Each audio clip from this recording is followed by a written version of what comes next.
Assalamualaikum warahmatullahi wabarakatuh. Bertemu kembali dengan saya, eee, Ibu Dr. Jubaida SSIT BDN MMMKM. Saya selaku dosen di Stikes Pelita Ilmu Depok untuk program studi pendidikan profesi bidan. Sebelum kita memulai materi selanjutnya, untuk memulai pembelajaran ini, mari sama-sama kita berdoa menurut agama dan kepercayaan masing-masing. Berdoa mulai. Selesai. Ya, baik sebelumnya saya izin mengecek dulu nih, saya mau cek dulu untuk kehadiran dari mahasiswa di semester 4 ini. Apakah semuanya sudah hadir atau ada yang berhalangan? Hadir semua, alhamdulillah. Ya, terima kasih. Recording in progress. Sebelum saya menyampaikan materi, mungkin saya izin untuk membacakan rencana pembelajaran semester atau kita kenal dengan MPS untuk mata kuliah asuhan kebidanan pada masa nifas dan menyusui, di mana kode dari mata kuliah ini yaitu SBD 2028. Bobot SKS-nya ada 4 SKS, teori 2 dan prakteknya 2. Dan kemudian pertemuan ini akan dilaksanakan selama 16 kali, di mana kita akan laksanakan 14 kali untuk tatap muka dan 1 kali UTS dan juga 1 kali untuk UAS-nya. Dan saat ini mahasiswa berada di semester 4 dan untuk program studinya adalah pendidikan profesi bidan. Sementara mata kuliah ini memberikan kemampuan kepada mahasiswa untuk melaksanakan asuhan kebidanan pada masa nifas dengan pendekatan manajemen kebidanan didasari pada konsep sikap dan keterampilan dengan pokok bahasan mulai dari konsep dasar masa nifas, respon orang tua terhadap bayi baru lahir, kemudian proses adaptasi fisiologi dan psikologi masa nifas, kebutuhan dasar masa nifas, dan melaksanakan asuhan kebidanan pada masa nifas, dan juga bagaimana melaksanakan kunjungan rumah masa nifas, dan terakhir bagaimana deteksi dini, komplikasi, masalah, dan pendokumentasian. Selanjutnya kita akan membahas terkait dengan CPL. Bagaimana mahasiswa ini juga dapat menunjukkan sikap bertanggung jawab atas pekerjaannya di bidang keahliannya secara mandiri. Kemudian diharapkan capaian pembelajaran pada mata kuliah ini, mahasiswa mampu menerapkan pemikiran logis, kritis, sistematis, dan inovatif dalam konteks pengembangan atau implementasi ilmu pengetahuan dan teknologi yang memperhatikan dan menerapkan secara spesifik di bidang keahliannya serta sesuai dengan standar kompetensi kerja bidang yang bersangkutan. Dan CPL yang ketiga yaitu diharapkan mahasiswa mampu mengkaji implikasi pengembangan atau implementasi ilmu pengetahuan teknologi yang memperhatikan dan menerapkan ilmu humaniora sesuai dengan keahliannya berdasarkan kaidah, tata cara, dan etika ilmiah dalam rangka menghasilkan solusi, gagasan, desain, atau kritik seni, menyusun deskripsi secara saintifik dengan hasil kajiannya dalam bentuk skripsi atau laporan tugas akhir, dan mengunggahnya dalam laman perguruan tinggi Stikes Pelita Ilmu Depok. Kemudian diharapkan mahasiswa mampu melakukan asuhan kebidanan dengan pendekatan manajemen kebidanan pada masa mulai dari pranikah, prakonsepsi, kehamilan, persalinan, dan bayi baru lahir, nifas bayi dan anak balita, anak prasekolah. Kesehatan reproduksi mulai dari remaja, pasangan usia subur, serta perimenopause dan pelayanan keluarga berencana dengan memanfaatkan ilmu pengetahuan dan teknologi. Kemudian capaian pembelajaran dari mata kuliah, diharapkan mahasiswa mampu mengorganisasikan asuhan nifas berbasis teknologi informasi dan komunikasi. Kemudian yang kedua, mahasiswa mampu melaksanakan asuhan kebidanan pada masa nifas dengan pendekatan manajemen kebidanan didasari konsep sikap dan keterampilan, CPL 3 dan 4. Kemudian yang ketiga, mahasiswa mampu melaksanakan asuhan kebidanan pada masa nifas dengan komplikasi menggunakan pendekatan manajemen kebidanan sesuai dengan kewenangan. Nah, kita juga dalam mata kuliah ini melakukan menggunakan teknik pembelajaran, yaitu bagaimana teknik menyampaikan atau delivery, kemudian juga ada interaksi, dan yang terakhir yaitu dengan melakukan beberapa asesmen atau penilaian-penilaian. Lanjut, metode penilaian di mana kategori penilaian ini diambil dari kehadiran 10%. Kemudian kita juga akan mengambil dari tugas atau diskusi 20% ya. Ini yang tentu mahasiswa harus mengetahui penilaian-penilaian yang akan dilakukan, yaitu selain dari kehadiran tadi 10%, tugas 20%, dan diskusi UTS 30% dan UAS 40%. Ini yang nanti akan kita ambil penilaian ya. Ada beberapa tata tertib yang tentu ini harus kita sama-sama patuhi, tentu kita sama-sama sepakati dulu, dan adik-adik harus juga memahami tata tertib perkuliahan. Ya, baik, kita lanjut sekarang. Sebelum mata kuliah yang akan kita bahas ya, di mana materi ini tentu saya akan membahas materi lanjutan, yaitu tentang proses laktasi dan menyusui.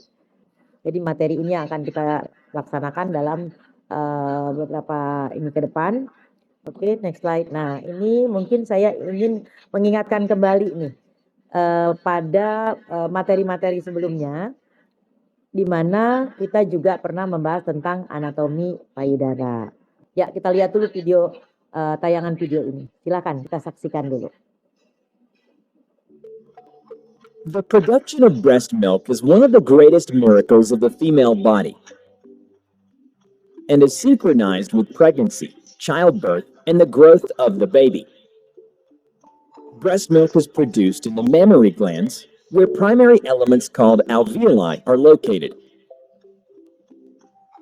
which are responsible for producing and storing breast milk so that it later arrives through the mammary ducts to the nipple orifices. When the baby suckles, the mother's body releases the hormones prolactin and oxytocin. Prolactin controls milk production, while oxytocin controls the release of milk through the mammary ducts. This process is called the letdown reflex, and here the mother may feel a tingling or tight sensation in the breast. The more milk the baby consumes, the more milk the mother's body will produce. This is a natural balance. Since when the baby sucks, the mother's brain sends hormones to the alveoli to produce a greater amount of milk and oxytocin to get her released. Breastfeeding benefits the baby in many ways, including provides an optimal balance of nutrients, provides antibodies to strengthen the baby's immune system, reduces the risk of asthma, allergies, colic, obesity, diarrhea, as well as certain ear and lung infections, produces easy digestible nutrients, and it reduces the risk of suffering from infant death syndrome, also known as crib death. Breastfeeding also benefits the mother in many ways, because provides a convenient, nutritious, and economical way to feed your baby, helps to lose excess body weight, which can be seen between 4 and 6 months after birth, helps the contraction of the uterus after childbirth, and strengthens the bond between mother and child. There are 4 basic positions for breastfeeding. Cradle position, sideline or side lying, cross cradle, and football position. The baby is born with the instinct to turn to the nipple with its mouth open and suck. But to activate this instinct, it is important that the mother gently press the nipple down below the baby's nose towards the lips. When the baby opens his mouth, the nipple should be placed against the palate and the baby brought closer to the breast. It may take a while for your baby to get used to placing his mouth around the nipple or latching on, but when he has done so, his little mouth will cover the nipple and the areola, which is the dark area around the nipple. And his lips will also cover the nipple. They will flex outward and their nose will touch the chest. While feeding, soft sucking sounds will be heard along with swallowing. And what is recommended is that the mother allows the baby to suck as long as he wants. Many newborns feed between 8 and 12 times a day. Experts recommend exclusively offering breast milk for up to 6 months and then introducing complementary foods to the supply of breast milk for up to 2 years, or strictly adhering to what is suggested by the pediatrician. Ya, tadi kita sudah sama-sama menyaksikan bagaimana proses laktasi atau menyusui ini merupakan salah satu bagian yang sangat penting. Oke, next slide. Kita lihat definisi ASI, di mana ASI ini adalah cairan tubuh yang mempunyai sifat dinamis. Di dalamnya terdapat komposisi nutrisi yang sangat dibutuhkan oleh bayi, baik untuk pertumbuhan, perkembangan, serta dapat memberikan pertahanan berbagai macam penyakit menular. Karena ASI ini juga mengandung imunoglobulin. ASI merupakan makanan pokok dan nutrisi yang sangat dibutuhkan oleh bayi. Dan tentunya ASI ini sangat dibutuhkan oleh bayi baru lahir pada awal kehidupan karena komposisinya memang sesuai untuk bayi baru lahir dan bayi, dan untuk tumbuh dan berkembang hingga usia 6 bulan sampai 2 tahun. Oke, ya lanjut. Sekarang kita lihat apa sih yang dimaksud dengan ASI eksklusif. ASI eksklusif adalah pemberian ASI saja pada bayi dari mulai bayi baru lahir sampai usia 6 bulan. Jadi yang dimaksud ASI eksklusif itu ya, di mana kita tidak memberikan makanan apapun seperti susu formula, air jeruk, madu, air teh, air putih tanpa tambahan makanan padat seperti pisang, pepaya, bubur susu, biskuit dan lain sebagainya. Manfaat pemberian ASI bukan hanya bagi ibu, tapi bagi bayi juga, dan bukan hanya bagi bayi tapi bagi ibu pun sangat banyak manfaatnya. Untuk ibu banyak mengatasi bermanfaat untuk mengatasi rasanya ada trauma, menurunkan berat badan, mencegah terserang penyakit, membangun bonding attachment, ekonomis, dan bayi tumbuh sehat dan cerdas. Itu yang paling utama ya. Komposisi ASI atau air susu ibu, karena tadi komposisi ASI ini sangat bermanfaat untuk bayi karena komposisinya disesuaikan dengan kebutuhan bayi, di mana protein ASI ini berupa kasein 40% dan whey itu 60%. Nah, protein ini tujuannya untuk apa? Protein whey ini manfaatnya apa? Melindungi bayi dari infeksi. Ya, sehingga dia tidak mudah terserang penyakit. Laktoferin ini mengikat zat besi, dan sementara imunoglobulin A atau IgA ini melindungi saluran cerna bayi dari infeksi. Enzim lisozim merusak membran sel bakteri, dan bakteri baik atau Lactobacillus bifidus ini juga bermanfaat untuk membuat suasana asam lambung saluran cerna bayi sehingga menghambat pertumbuhan bakteri patogen. Sekarang kita bisa menilai tanda bayi cukup ASI itu bagaimana. Juga mengecek atau menilai tanda bayi ini cukup ASI. Bayi tampak puas, tidak menangis dan dapat tidur nyenyak. Berat badan bayi makin bertambah dan bayi ceria dan aktif ketika bangun tidur. Kemudian buang air kecilnya 6-8 kali per hari dan urinnya berwarna jernih, dan yang paling utama bayinya juga sering menyusu ya. Nah, tentu kita juga harus mengetahui bagaimana sih upaya untuk memperbanyak ASI. Yang pertama, kita melakukan pemijatan sebelum menyusui pada kedua payudara dengan bergantian ya. Kemudian membersihkan puting susu secara rutin. Nah, ini yang kita sebut dengan breast care ya. Nah, di materi nanti kita akan juga di materi-materi di awal kita sudah membahas tentang bagaimana perawatan payudara.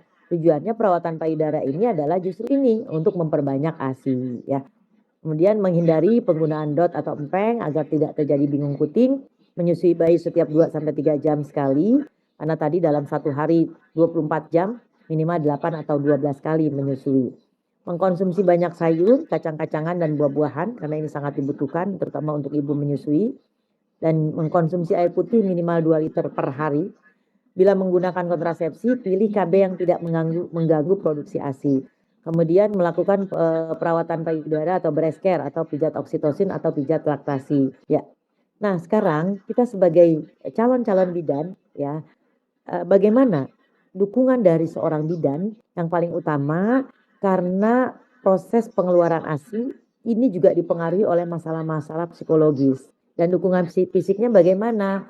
Memperhatikan juga bagaimana nutrisi yang dikonsumsi oleh ibu pada saat dia menyusui, itu juga penting sekali kita berikan edukasi terkait gizi pada ibu menyusui. Kemudian dukungan laktasi berbasis teknologi informasi dan komunikasi. Yang kita tahu bahwa pengeluaran ASI merupakan proses yang alamiah, tapi kita juga ajarkan juga inovasi-inovasi berbasis teknologi informasi. Oke, slide. Nah, bagaimana kita juga harus memikirkan karena saat ini banyak juga seorang ibu, bukan hanya dia sebagai ibu rumah tangga, tapi juga dia memiliki karir di beberapa bidang ya. Maka kita juga ajarkan untuk pemberian ASI pada ibu bekerja. Di mana untuk ibu yang bekerja kita harapkan menyusui bayi sesering mungkin selama masa cuti melahirkan. Jadi biasanya kan cuti melahirkan itu ada 3 bulan, bahkan sekarang cuti melahirkan itu juga sedang ini kan 6 bulan ya, sehingga untuk ASI inklusif diharapkan berhasil. Dan yang kedua menyusui bayi kapan saja, ada di rumah atau di setiap 2 jam sekali, 2 sampai 3 jam sekali. Kemudian untuk ibu yang bekerja, di mana lakukanlah perah ASI sebelum berangkat bekerja dan ajarilah si pengasuh ini agar memberikan ASI tersebut pada waktu tertentu di rumah dan saat bekerja 2 sampai 3 kali. Kemudian kita juga mengajarkan bagaimana menerapkan sistem fresh in first out ya, atau dahulukan pemberian ASI yang paling akhir diperah gitu. Kemudian yang kelima, berikan ASI dengan gelas, bukan dengan dot atau empeng. Kenapa? Karena jangan sampai bayinya bingung puting. Kemudian yang keenam, ASI perah yang sudah dicairkan dalam 24 jam, jangan dibekukan ulang. Nah tentu pada saat pemberian ASI ini banyak sekali masalah-masalah ya. Yaitu yang pertama adanya puting susu lecet. Kenapa sih bisa terjadi puting susu lecet? Nah tadi dengan kita sudah mengenal anatomi payudara sebelum mata kuliah ini, tadi kita sudah mengenal adanya papila mamai atau puting susu, adanya areola mamai ya kan. Kemudian adanya lobus, adanya sinus lactiferus, adanya ductus. Nah, ini merupakan salah satu poin penting untuk menjaga keberhasilan menyusui. Nah, agar puting susu tidak lecet, maka ada perawatan payudara yang kita lakukan, di mana pada saat sebelum memberikan ASI, maka kita juga keluarkan tuh ASI dari puting susunya sebelum kita berikan pemberian ASInya. Maka keluarkan dulu ASInya sedikit, kemudian dioleskan pada puting susu tersebut. Tujuannya adalah agar satu tidak terjadi lecet pada puting susu atau juga sebagai antiseptik ya, antiseptik. Dan yang tak kalah pentingnya kita harus melakukan perawatan payudara sehingga puting susunya tetap lentur dan lain sebagainya. Kemudian bisa terjadi kalau puting susu lecet ada bakteri yang masuk sehingga bisa terjadi infeksi atau peradangan pada mamai. Maka kita sebut mastitis ya, peradangan pada payudara. Kemudian kalau ASInya tidak lancar pemberian ASInya karena proses laktasi, karena pada saat kita memberikan ASI mungkin pada saat proses menyusui itu biasanya ibu-ibu menyusui itu dengan menggunakan 2 jari nih untuk menekan puting susu. Nah, ini sekarang tidak tepat lagi dengan seperti itu ya. Tapi kita dengan menggunakan dengan seperti memegang puting susu ini atau memegang payudara itu dengan huruf C. Gitu, dengan seperti huruf C. Tangan kita seperti begini. Tujuannya untuk apa? Kalau begini kita akan menekan sinus. Sinus itu saluran dari ASI. Maka ASInya akan terjepit. Kalau ASInya terjepit sehingga akhirnya yang keluar itu sedikit masuk ke mulut bayi. Nah, itulah yang akhirnya bayinya rewel, bayinya marah ya. Dan kemudian bayinya nggak mau nenen lagi sehingga akhirnya terjadilah bengkak payudaranya. Nah, kalau bengkak payudara tidak dilakukan juga perawatan payudara, bisa terjadi abses payudara. Dan bahkan atau apa itu abses? Bisul ya, bisul atau peradangan pada payudaranya. Kemudian sindrom kekurangan ASI karena semakin tidak dihisap maka ASI itu akan berhenti. Karena tadi pada saat kita menonton video ada peristiwa yang disebut let down reflex. Ya, let down reflex itu ketika sering dihisap maka proses pengeluaran atau stimulasi dari hipotalamus ke hipofise itu akan semakin sering sehingga prolaktin merangsang oksitosin untuk mengeluarkan prolaktin, untuk mengeluarkan air susu. Nah, oleh karena itu makanya dengan kita sering memberikan ASI, maka akan keluar ASI tersebut. Tapi ketika tidak sering dihisap oleh bayi, maka itu juga akan menghambat proses pengeluaran ASI ya. Kemudian saluran susu tersumbat tadi masalah-masalahnya ya, karena proses manajemen laktasinya kurang tepat. Kemudian kita sudah buru-buru memberikan dot atau empeng, maka akan terjadi bingung puting. Tadi kok lembut banget ya puting susu, nah sekarang dikasih empeng gitu kan. Sehingga akhirnya bayi menjadi bingung puting, maka jangan pernah diberikan dot atau empeng. Dan kalau sudah seperti itu, ibu menyusui akan stres. Kalau stres, psikologisnya terganggu, maka pengeluaran ASI pun akan terhambat ya. Jadi inilah masalah-masalah yang harus kita antisipasi, sehingga dengan tadi kita sudah mengetahui secara anatomi payudara demikian, maka kita mengantisipasi agar tidak terjadi. Oke, next slide. Ya. Oke. Nah, inovasi laktasi berbasis TIK tadi saya sudah sampaikan ya. Jadi bukan hanya ada secara alamiah saja, tapi kita juga mengenalkan ada beberapa inovasi berbasis teknologi informasi. Oke, next slide. Ya, kita lihat sistem realitas visual terapi oksitosin. Jadi ini ada virtual reality melalui mobile device ya.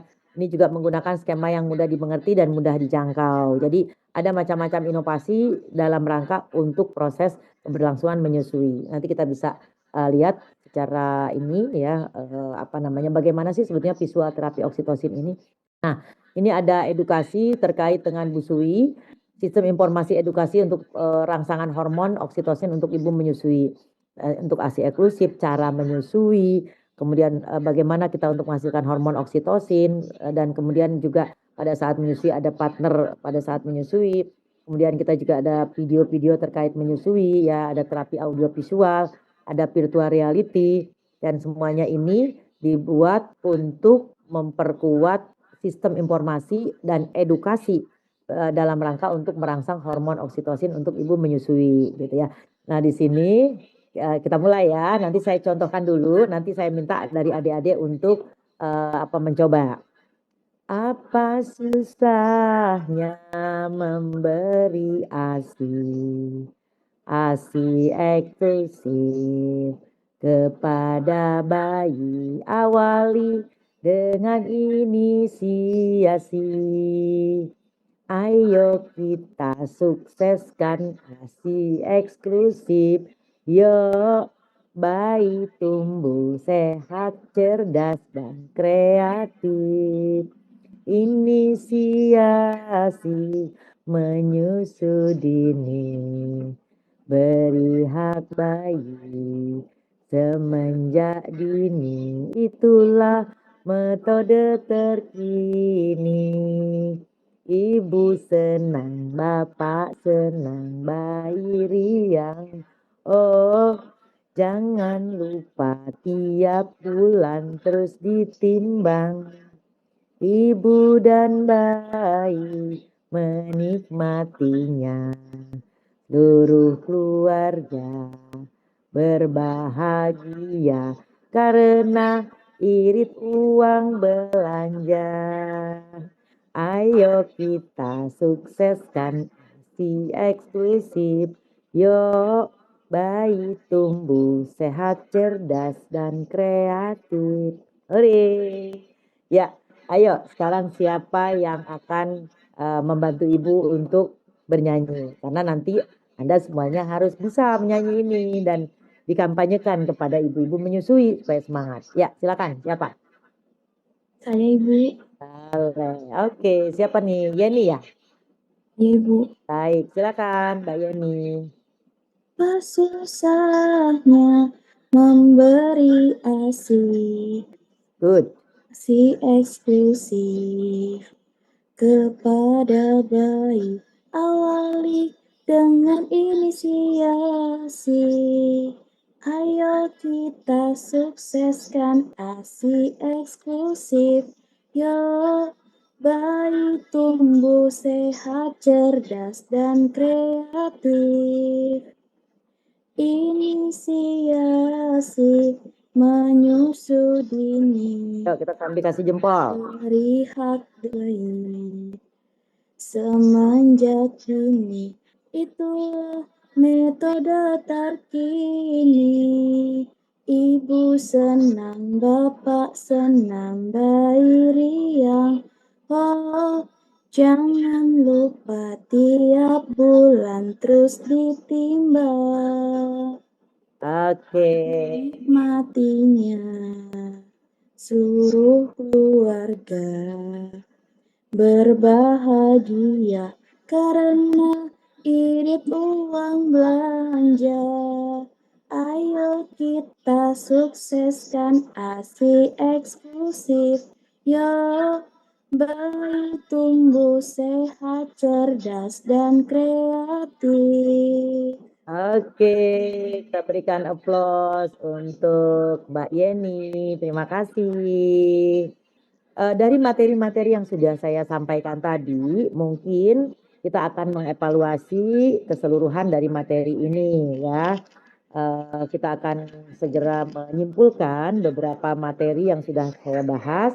Mungkin dari adik-adik ada yang ingin menyampaikan beberapa terkait dengan materi yang saya sudah sampaikan tadi.